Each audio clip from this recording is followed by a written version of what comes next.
नमस्कार दोस्तों, मेरा नाम डॉक्टर नोवेश। मैं आज आपसे जो बातचीत कर रहा हूँ, जो मैं आज विषय आपके साथ डिलीवर करना चाहता हूँ, वो विषय है लंबर स्पॉन्डिलोसिस के बारे में। इसका एक सादा सिंपल सा मैं आपको जो जिसे कहेंगे कि एक वर्ड बताऊंगा कि कमर का दर्द।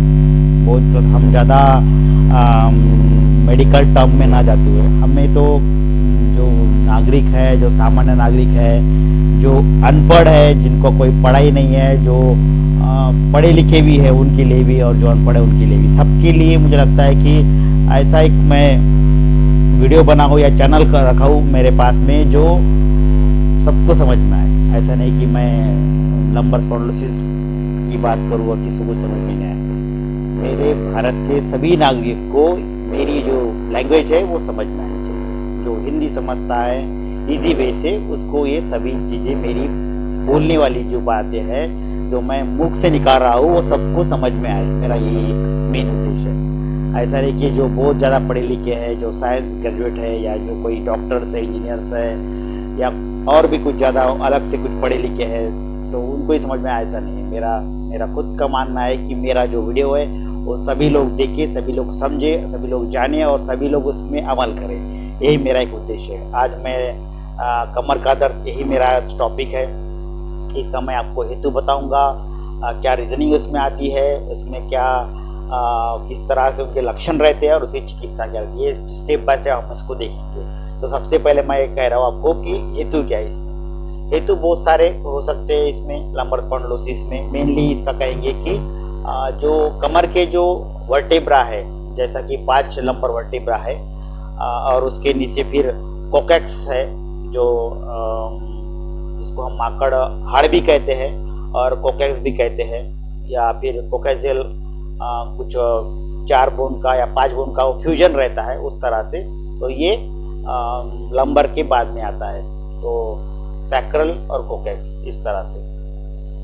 तो क्योंकि हम एक्सरे भी करवाते हैं, किसी को हम एक्सरे अगर एडवाइस करवाते हैं तो उसमें भी हम लिखते हैं लंबो सैक्रल जॉइंट या लंबो सैक्रल स्पाइन, ऐसा लिखते हैं हम। तो उसमें फिर लंबर का भी आता है, सैक्रम बोन का भी आता है, कोकेक्स भी आता है। ये तीनों भी उसमें शो होते हैं। तो मैं आपसे यही कहूँगा कि आपको किसी को भी लंबर का कुछ बीमारी है तो उसका सही से डायग्नोस करा के आप इसको शुरू करिए, ट्रीटमेंट को शुरू करिए।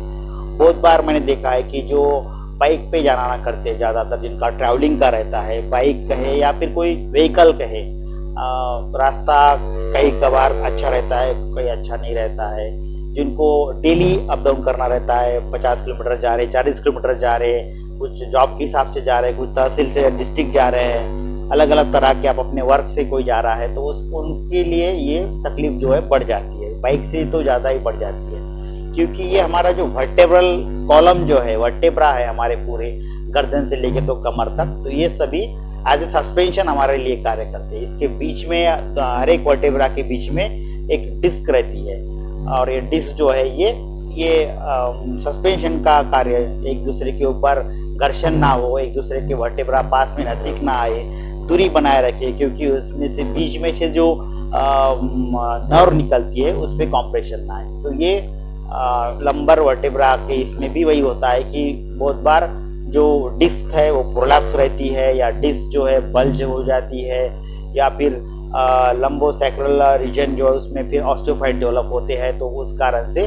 नर्व जो है कॉम्प्रेस हो जाती है। इसमें अलग अलग और भी रीज़न रह सकते हैं, जिसमें कि कैनाल जो है वर्टेब्रल का, जो कैनाल जो है वो भी स्पाइन का जो वहाँ से जो निकलता है, ब्रेन से निकल के, तो वो भी कहीं ना कहीं तो भी कॉम्प्रेस हो जाता है, तो वहाँ पे भी स्टेनोसिस पाई जाती है।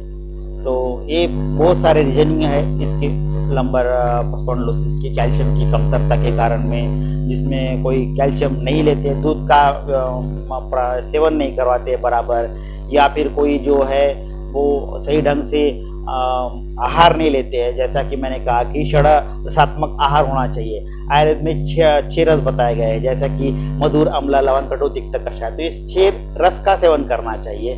लेकिन बहुत बार किसी को मीठा पसंद तो किसी को तीखा पसंद, इस कारण से पसंद के कारण से भी बहुत बार डिसीज हो जाते हैं। तो ये पसंद का जो विषय है वो साइड में छोड़ दीजिए। आपको अगर स्वस्थ रहना है तो आपको 6 रसों का भी सेवन करना जरूरी है। और हरी सब्जियां जो है इसको ज़्यादा रखिए आप, जो फास्ट फूड है इसको थोड़ा आप साइड में रखिए, और हरी सब्जियां है, पत्ता गोभी है, पालक है, मेथी है, इसको रखिए। सवेरे का जो धूप है आप इसको लेना है, जैसे कि विटामिन इसमें बन जाता है, विटामिन डी बन जाता है।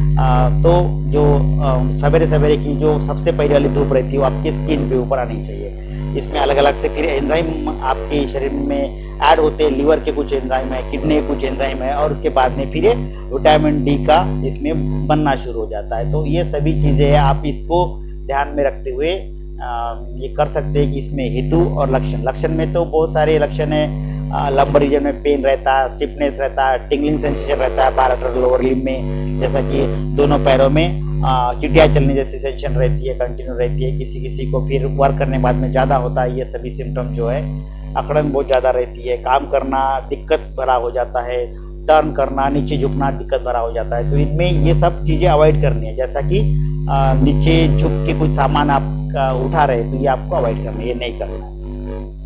इनके कुछ चिकित्सा में हम जाते हैं तो इसमें शमन और शोधन दोनों चिकित्सा आती है। शमन चिकित्सा में बहुत सारे गुगुल है, या फिर कुछ रसकल्प है, या फिर सिंगल द्रव्य है, हर्ब्स है। और शोधन में फिर मालिश है, सेक है, बस्ती है, जानू बस्ती, ये जो लंबर रीजन में है कटी बस्ती है, इसको आप करवा सकते हैं। तो ये सभी चीज़ें इसमें करवाना है। अगर शमन चिकित्सा में है तो लाक्षादि गुगुड़ है, या फिर जो आभा गुगुड़ है, या फिर अश्वगंधा है, शतावरी है, रासना है। अगर ये लोसिस है, अगर इसमें डिजनरेशन है तो इसमें बृहन चिकित्सा, संतर्पणजन्य चिकित्सा करनी है, जैसा कि एरंडमूल का है, या फिर अश्वगंधा शतावरी का यूज़ इसमें हम ज़्यादातर करते हैं। गुगुल में लाक्षा गुगुड़ है, आबा गुगुड़ है, इसको हम चलवाते हैं। योगराज और महायोगराज गुगुड़ ये अलग अलग कंडीशन के हिसाब से इसको हम ऐड करते हैं।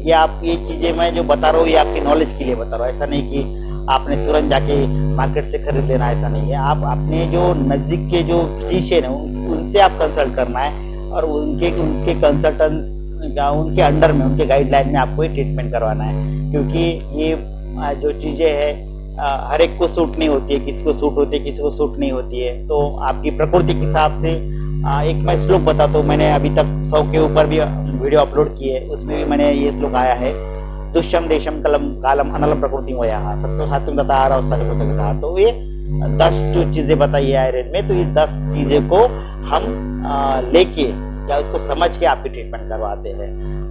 दर्शनम पर्शनम प्रश्न परिषद रोगी नाम, तो ये बातें रहती है जो हम पेशेंट को देख के समझ के उस चीज़ को, उस डिसीज़ को समझ के हम ट्रीटमेंट को चलवाते हैं। तो ये ट्रीटमेंट रहेगी।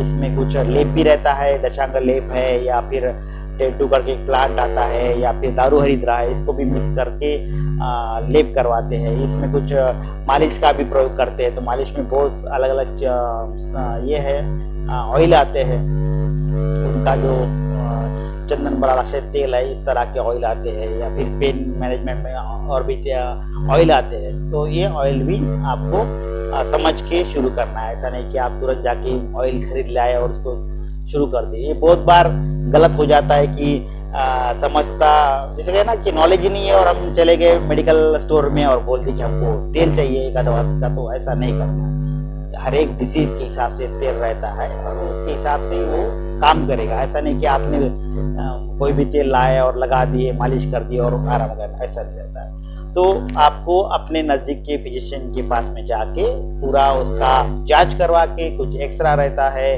कुछ आपने सिटी स्कैन करवा लिए, MRI करवा लिए, जो भी आपके नज़दीक के जो फिजिशियन आपको रेकमेंड करते हैं वो उस हिसाब से आप फिर उसको आगे चलिए उसमें उस डिसीज में। और आप जो कुछ लंबर बेल्ट भी रहता है वो भी आपको पहनना है, उसको भी आपको छोड़ना नहीं है। ऐसा नहीं कि दवाई तो शुरू होगी आप क्या टेंशन है, ऐसा नहीं। लंबर बेल्ट भी आपको पहनना है। मेनली आप जब बाहर जाते हैं, बाइक पर जाते हैं, कोई अगर रास्ता सही नहीं है तो उसमें आप लंबर बेल्ट भी यूज़ करवाना है। तो ये सभी चीज़ें आपको समझ के ये लंबर स्पॉन्डिलोसिस का आप इलाज 100% श्योरिटी से कर सकते हैं। मैंने हजारों पेशेंट इसमें देखे हैं और ये ठीक होते हैं। लेकिन आप जो है सही ढंग से सही जगह पे आपको जाना है और ट्रीटमेंट करवाना है। आपको अगर मेरा ये वीडियो अच्छा है, मेरा पहल अच्छी लगती है तो आप इस चैनल को सब्सक्राइब जरूर करिए, इस वीडियो को आप जरूर अंत तक देखिए और आपका नॉलेज बढ़ाइए। आपको ये सिर्फ नॉलेज बढ़ाने के लिए, आपको गाइडलाइन देने के लिए ही मैं ये वीडियो बनाता हूँ। ऐसा नहीं कि ट्रीटमेंट का पर्पज़ है, इसमें कोई ट्रीटमेंट की पर्पज़ नहीं है, सिर्फ नॉलेज बढ़ाना ही मेरा पर्पज़ है कि आपको समझ में आए, आपको एक नॉलेज रहे कि लंबर स्पॉन्डिलोसिस में आयुर्वेद के द्वारा भी चिकित्सा होती है। यही मेरा उद्देश्य है। धन्यवाद। आपको अगर वीडियो अच्छा लगा तो ज़रूर मेरे चैनल को सब्सक्राइब कीजिए। मैं हर एक बार यही कहता हूँ कि मेरा जो है सही नॉलेज आप तक पहुंचाना, यही मेरा उद्देश्य है। कोई गलत चीज़ें नहीं बताता हूँ या फिर मैं कोई फेक चीज़ें इसमें नहीं करता हूँ कि मैंने कुछ फेक बता दिया आपको, ऐसा नहीं करता हूँ। जो चीज़ें हैं वही मैं बताता हूँ। इसमें कोई लोग ब्लीच थेरेपी भी करवाते हैं, कोई लोग इसमें जिसे कहेंगे विद्युत चिकित्सा भी करवाते हैं, ये भी एक अच्छा है। अग्निकर्मा करवाते हैं, मैंने भी पेशेंट में अग्निकर्मा करवाया, इसमें भी रिजल्ट आते हैं। तो आप ये सब चीज़ को मिक्स करा के अपना ट्रीटमेंट करवाइए और आपकी जो डिसीज़ है उससे आप छुटकारा पाइए। धन्यवाद। जय हिंद, जय आयुर्वेद।